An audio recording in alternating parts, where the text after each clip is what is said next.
ధ్వని తెలుగు పాడ్కాస్ట్ వింటున్న శ్రోతలందరికీ నమస్కారములు. నేను కోట ఇందిరాదేవి.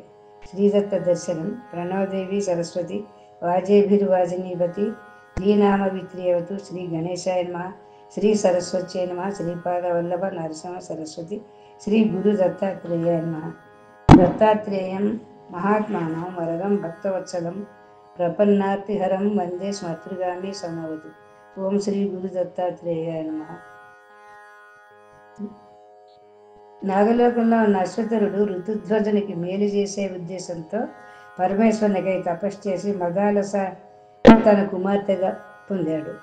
ఋతుధ్వజుని మిత్రులు నాగలోకంలో ఋతుధ్వజుని ఆహ్వానించారు.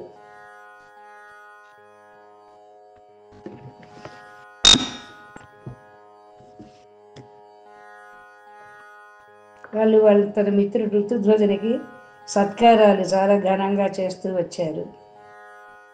ఈ ప్రకారంగా తర్వాత మిత్రులు యువరాజుని తీసుకెళ్ళి అభ్యంజనం చేయించారు.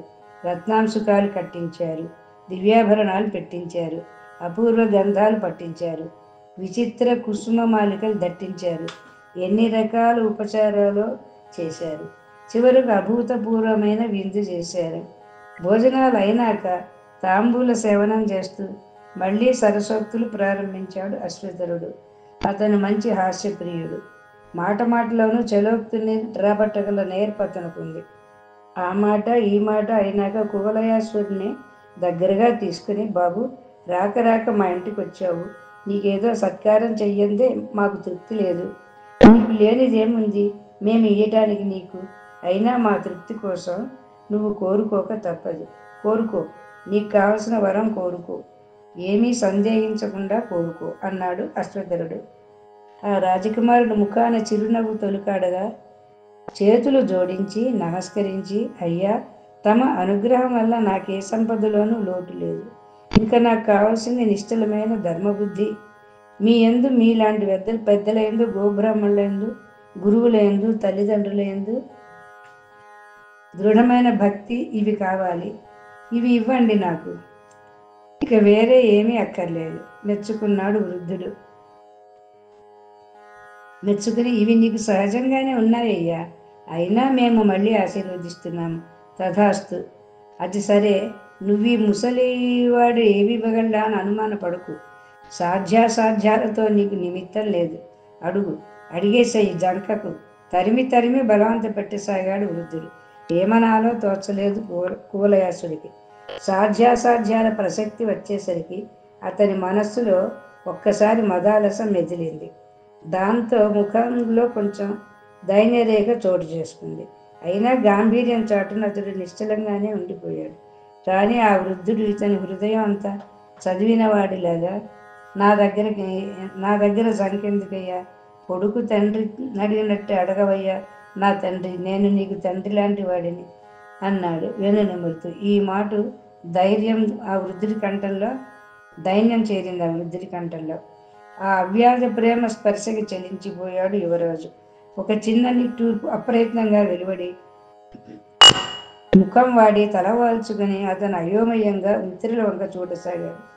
సమయజ్ఞులు కనుక ఆ మిత్రులది అదనుగా తీసుకుని తండ్రితో ఇలా అన్నారు. నాన్నగారు, మా మిత్రుడికి జీవితంలో ఒకటే తీరని లోటుంది. రాక్షసుడు ఒకడు చేసిన నయవంచనకు బలై ఇతని భార్య మదాలసాదేవి తన భర్త మరణించాడని నమ్మి ప్రాణాలే పోగొట్టుకుంది. అప్పటి నుంచి అన్యకాంత పరిగ్రహణం మాని ఆ పతివ్రతామని అనురాగానికి ఆత్మార్పణ చేసుకుని ఉన్నాడు మా మిత్రుడు. మీకు అనుగ్రహం వస్తే మా మిత్రుడి భార్యను మళ్ళీ బ్రతికించండి. అది విని అశ్వతరుడు సన్నగా నవ్వి కువలయాసుడు వెన్ను మరొకసారి నిమురుతూ, బాబు, ఇలాంటి విషయాలు నీకొకరు చెప్పాల్సిన పని లేదు. ఈ సంసారం మహాప్రవాహం. ప్రవాహంలో పోయిన తరంగం మళ్ళీ రాదు. తత్వదృష్టి గలవారు ఆ ప్రయత్నం చెయ్యరు కూడా. అయినా మా దగ్గర మాయాశక్తులు కొన్ని ఉన్నాయి. వాటి వల్ల ఆవిడను ఒకసారి చూపమంటే చూపుతాను, నీ ఇష్టం అన్నాడు లాలనగా. కువలయాసుడు చటుక్కున తల ఎత్తి, స్వామి, మాయా మదాలసనైనా సరే, ఒక్కసారి చూపండి, అదే చాలు అన్నాడు. అశ్వతరుడు తల పంకిస్తూ, నాయన, ముందే చెప్తున్నాను, బాగా గుర్తుంచుకో, నేనిప్పుడు చూపే మదాలసను నీవు ముట్టుకోరాదు. అందుకు ఇష్టమైతేనే నేను ఈ పనిలోకి దిగుతాను అని ఖండితంగా చెప్పాడు. సరేనని అంగీకరించాడు కువలయాసుడు. అశ్వతరుడు ధ్యానం నటించి లోపల నుంచి మదాలసం తెప్పించి దూరంగా నిలబెట్టాడు. ఆమెను చూడటంతోనే కువలయాసుడి కళ్ళలోంచి బొట్టబొట్ట నీళ్లు రాలినాయి. అతను తన హృదయోద్వేగాన్ని తానే సంభాళించుకుంటున్నాడు. కానీ కొంతసేపు అయ్యేటప్పటికి తన్ను తాను మర్చిపోయినాడు. బారలు సాచి మదాలసాన్ని ఆక్రోశిస్తూ గబగబా ఆమె కేసి నడిచాడు. కానీ దారిలో తటాలను ఎదురుగా వచ్చి చెయ్యి అడ్డం పెట్టి ఆపేశాడు అశ్వతరుడు. నాయనా, ముందే చెప్పాను, మర్చిపోతున్నావు. అతని మాట కరకుగానే ఉంది. రాజకుమారుడికి కళ్ళు తిరిగినట్టే నేలకు తూలాడు. అంతలో ఒళ్ళు తెలిసింది. సిగ్గుపడ్డాడు. ఇంత బేలతనం కమ్మేసిందేమిటి అనుకున్నాడు. ఎలాగో ప్రయత్నించి ఓ చిరునవ్వు తునకను తెచ్చి ముఖానికి అతికించుకున్నాడు. 2 అడుగులు వెనక్కి వేసి, మీ మాయ అమోఘం, సత్యమేనని భ్రమించాను అన్నాడు. భ్రమింపజేసేదే బాబు మాయ అంటే. అశ్వతరుడి మాటల్లో మళ్ళీ మృదుత్వం వచ్చింది. తెలిసి మోహంలో పడటమే కదా అనాది మాయా లక్షణం. మళ్ళీ అతనే అన్నాడు. కువలయాసుడికి మాటలు అట్టే పట్టడం లేదు. అతను చూపంతా మదాలస మీదే ఉంది. అది చూచి అశ్వతరుడు, నాయనా, నీ అనురాగోద్వేగాన్ని చూడలేకుండా ఉన్నాను. సరే, ఆ మాయామూర్తిని మృదువుగా స్పృశించు. కదిల్చావంటే మాత్రం కరిగిపోతుంది. జాగ్రత్త అన్నాడు. అని తానే స్వయంగా రెక్కబుచ్చుకుని నడిపించాడు రాజకుమారుణ్ణి. ఈ మాట రాజకుమారిలో ఆ బేలతనం లేదు. అతనిలో ఇప్పుడు మదన స్పర్శ కూడా తీవ్రంగా లేదు. అతనికి ఇప్పుడు భార్య సద్గుణాలన్నీ గుర్తుకొస్తున్నాయి. అతనికి ఇప్పుడు తన భార్య జగదేక సుందరి అనే దానికన్నా జగదేక సౌశీల్యవతి అనే స్ఫురిస్తోంది. అలాంటి హృదయ పరివర్తనతో అతని అనురాగంలో ఒక అనుద్విగ్నత నెలకొన్నది. అందువల్ల అతను హుందాగా నిబ్బరంగా అడుగులు వేస్తూ నడిచి ప్రియపత్ని చేతులు తన చేతుల్లోకి తీసుకుని కొనగోళ్ల దగ్గర గాలిలో ముద్దు పెట్టుకున్నాడు. ఎంత ప్రశాంతంగా ఉన్నా అతని వేళ్ళు చిగురాకుల్లాగా వణికినాయి. కళ్ళలో చెమ్మగింతలు సోకినాయి. ఆ స్థితిలో వెనక్కి పిలిచాడు అశ్వతరుడు. బాబు, నీకు కొంత పూర్వగాథ చెప్పాలి. కువలయాసుడు అక్కడే నిలబడి వృద్ధుడి వంక చూశాడు. ఇటు భర్త ఇంత ఉద్వేగపడుతూ ఉంటే నిజంగా శిలాప్రతిమలాగే నిశ్చలంగా నిలబడింది మదాలస. అమ్మాయి, ఇక నువ్వు విశ్రాంతి తీసుకోవచ్చు అన్న అశ్వతరుని ఆజ్ఞ రాగానే నిర్లిప్తంగా లోపలికి వెళ్ళింది. కువలయాసుడు ఒక క్షణం చిన్నబోయి తేరుకుని వచ్చి తన ఆసనం మీద కూర్చుని చెప్పండి అన్నట్లు చూశాడు వృద్ధుడి వంక. అశ్వతరుడు సంగ్రహంగా తన తపస్సు, వరాలు, మదాలస మళ్ళీ బతకడం ఇవన్నీ చెప్పాడు. ఆవిడ బ్రహ్మ విద్యాప్రాప్తి సంగతి మాత్రం ప్రస్తావించలేదు.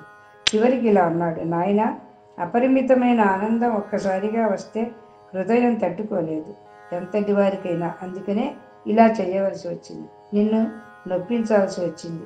ఏమీ అనుకోకు. ఇక నీవు అంతఃపురంలోకి వెళ్ళు. ఇదిగో నీ బావమరుదులు నీకు మార్గనిర్దేశం చేస్తారు. సుఖం వర్ధస్వ. మిత్రులిద్దరూ వచ్చి కువలయాసుడు చెరో చెయ్యి పట్టుకున్నారు. ముసిముసి నవ్వుతూ ఆ రాజకుమారుడు కృతజ్ఞతతో వాళ్ళ చేతులు కళ్ళకద్దుకున్నాడు. తరువాత అంతఃపురానికి వెళ్ళాడు. కువలయాసుడు వెళ్ళాక తెలిసింది, తన భార్య తన కోసం తనకన్నా అధికంగానే ఉద్వేగపడుతోందని, పితృవియోగం వల్ల అలా శిలాప్రతిమలాగా నటించిందని. పితృనియోగం వల్ల అలా శిలాప్రతిమలాగా నటించిందని. తొలి పొంగులు తొలగిపోయిన వారి అనురాగం వెన్నెల వాకలాగా ప్రశాంతంగా ఆకాశ వీధులకు ఎగసాగింది. మిత్రుల అనుక్షణ పరిచర్యలు ఆ అనురాగ చంద్రికలకు అత్తరు పూతలు పెట్టినాయి. ఆ వృద్ధుడి ఆమోదహాసాలు ఆ సౌరభాలకు వినూతన కాంతుల్ని సంతరించినాయి. సర్వేంద్రియ నిర్వృత్తి హేతువైన సుఖపు మలివంచుల నెలవులలో ఆ నాగలోకపు ప్రసాద అగ్రాలలో కొంతకాలం యథేచ్ఛగా విహరించారు మదాలస, కువలయాసుడు. అలా కొంతకాలం అయినాక ఒకనాడు అశ్వతరుణ్ణి సందర్శించి స్వపురానికి పోయి తల్లిదండ్రులకు కూడా ఈ శుభవార్త వినిపించి వారిని సేవించేందుకు అనుమతి కోరాడు కువలయాసుడు. ఆ విధంగా కొత్త మామగారి దగ్గర సెలవు తీసుకుని మిత్రులకు వీడ్కోలు చెప్పి కువలయాశ్వాన్ని స్మరించాడు రాజకుమారుడు. క్షణాల్లో వచ్చింది ఆ కువలయాశ్వం. దాన్ని అధిరోహించి సతీ సమేతుడే స్వగృహం చేరాడు కువలయాసుడు. ముందుగా ఈ శుభవార్తను తల్లిదండ్రులకు చెప్పాడు. వారికి ఒక్కసారిగా కోటి వెన్నెలు వెళ్ళి విసినట్లయింది. ఆ ముద్దుల కోడల్ని వారప్పుడు చేసిన ముద్దులన్నీ ఇన్ని కావు. ఇందాక ఒకసారి మానుషానందాన్ని గురించి ప్రస్తావించుకున్నాం మనం. నిజానికి ఆ మానుషానందం ఈ వృద్ధుల ఆనందంలో సగమైనా ఉండదేమో. రాజ్యంలోని ప్రజల ఆనందం కూడా అమితంగానే ఉంది. రాజ్యం అంతటా రాజు ప్రకటించకముందే మహోత్సవాలు ఆరంభం అయిపోయాయి. ప్రజల ముఖాలలో మళ్ళీ దీపాలు వెలిగినాయి. వచ్చే వారం తర్వాత గది చెప్పుకుందాం. జై గురుదత్త, శ్రీ గురుదత్త. మోహనవాణి తెలుగు పాడ్కాస్ట్ వింటున్న శ్రోతలందరికీ హృదయపూర్వక ధన్యవాదాలు. ఏమండోయ్, ఇప్పటివరకు మన ఛానల్కి సబ్స్క్రైబ్ చేసుకోకపోతే ఈ క్షణమే వెంటనే సబ్స్క్రైబ్ చేసుకుని ఆ పక్కనుండి బెల్ బటన్ని మ్రోగించండి. అప్పుడు నేను చేసే అప్డేట్స్ అన్నీ మీ ముందు ప్రత్యక్షమవుతాయి.